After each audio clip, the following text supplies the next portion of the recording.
মাননীয় মুখ্যমন্ত্রী শুভেন্দু অধিকারী, খুব একটা লজ্জার বিষয় আছে পশ্চিমবাংলাকে নিয়ে। আমি বলতে বাধ্য হলাম, সোশ্যাল মিডিয়ার মধ্যে আসতে আমি বাধ্য হলাম।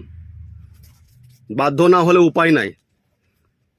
আমি দেখলাম সোশ্যাল মিডিয়ার মধ্যে কি আপনার এমএলএ, রামপুরহাট এমএলএ ধ্রুব সাহা হাইকোর্টে একজন মহিলার সঙ্গে কিভাবে জায়গা নিয়ে বসাবসি নিয়ে খারাপ ব্যবহার করছে। খুব একটা দুর্ভাগ্য জিনিস এটা। এই জিনিসটা নিয়ে আপনাকে মাননীয় শুভেন্দু অধিকারী, এর আগেও রামপুরহাটে উনি ম্যাজিস্ট্রেট অফিসে ঢুকে উনি ফাইট মেরেছেন টেবিলের উপরে, সেটাও সোশ্যাল মিডিয়ার মধ্যে ভাইরাল হয়েছিল। আবার ডাক্তারদের কাছে ধমকি দিচ্ছিলেন, এটা করো এটা করো। এটা কিন্তু প্রসেসে পড়ছে না। সব কিছু একটা প্রসেস আছে কি হ্যাঁ আমি হসপিটালে যাব, সুপারমেন্টেন্টকে সঙ্গে নিব, ডাক্তারদের সঙ্গে কথা বলবো, আবার সিভিককে ধমকি দিচ্ছে মাননীয় মুখ্যমন্ত্রী। আবার আমার সঙ্গে হলো একটা কেস কি আপনার আমি নাকি আপনার বিজেপি পার্টি অফিসে নলহাটিতে আপনার টাউন প্রেসিডেন্টকে চাকু মেরেছি, ধ্রুব সাহার সঙ্গে মারপিট করেছি। আমি সে জায়গায় ছিলাম না। সিসি ফুটেজ ইনকোয়ারি করা হোক, আপনার মোবাইল লোকেশন চেক করা হোক, কোনো প্যাডের মধ্যে এফআইআর করা হয়নি। আমার দাবি আছে মাননীয় মুখ্যমন্ত্রী, FIR number Nalhati PS 292 CBI ইনকোয়ারির জন্য অ্যাপ্লাই করা হোক। আর ধ্রুব সাহা উপরে মাননীয় মুখ্যমন্ত্রী এফআইআর করুন তাড়াতাড়ি। এই ধ্রুব সাহা বেশি বাড় বেড়ে গেছে। একটা বিহারিতে আমাদের কথা আছে, अलकत गगरी छलकत जाए थोड़े ही धन में मन बौराए, जेकरा ना मिले के लाई ओकरा मिल जाए मिठाई। माननीय मुख्यमंत्री সে হচ্ছে এখন ধ্রুব সাহা। এখন তোলাবাজি মাথা লাগিয়েছে জানেন। আমার অনুমান বলছে, আমার এক্সপিরিয়েন্স বলছে কি ধ্রুব সাহা ম্যাজিস্ট্রেটকে ধমকি দিচ্ছে না, ম্যাজিস্ট্রেট সাহেবকে মিসগাইড করছে। কারণটা তো এখন ম্যাজিস্ট্রেট সাহেব বালি ধরবে, পাথর ধরবে, তার জন্য ওকে ধমকিয়ে চমকিয়ে রাখছে ফাইট মেরে। এই কারণটা কোনো দিন মানে রেড না করতে পারে ম্যাজিস্ট্রেট সাহেব, SDO সাহেব।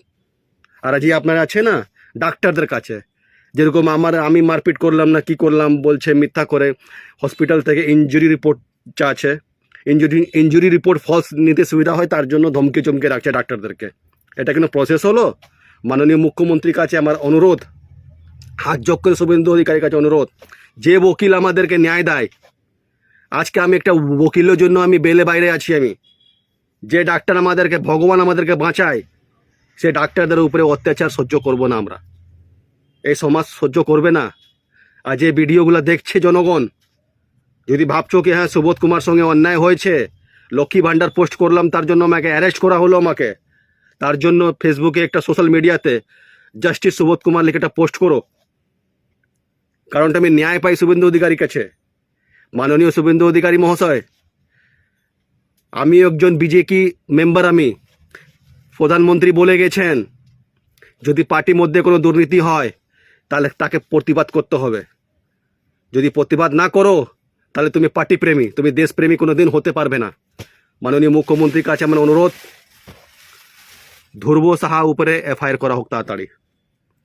প্রথম ম্যাজিস্ট্রেটকে ধমকি দিল, আবার ডাক্তারদেরকে ধমকি দিচ্ছে। এই যে হাইকোর্ট একজন মহিলা ওকিল, যে ওকিল আমাদেরকে ন্যায় দেয় সমাজের মধ্যে, আমার যে কেসটা হলো, কে দিল ন্যায়? আমাকে ওকিল দিল। আমি ওকিল বাবুদেরকে আমি সম্মান জানাই, আমি কোর্টকে সম্মান জানাই। এ কোর্ট বড় বড় নেতাদের কথা চলে না ওখানে। এ 2 পয়সার MLA ওখানে ধমকি দিচ্ছে ওকিল ম্যাডামকে। যে সমাজের মধ্যে মহিলা শক্তিকে আগে সম্মান দেন আমাদের বিদেশে মাননীয় প্রধানমন্ত্রী মশাই। তার জন্য শুভেন্দু অধিকারীর কাছে আমার অনুরোধ, আমার শুভেন্দু অধিকারী হাত যোগ করে অনুরোধ कि ध्रुव साहा ऊपर FIR करा होक, लीगल एक्शन निया होक और विधायक पद खारिज करा होक। जय श्री राम।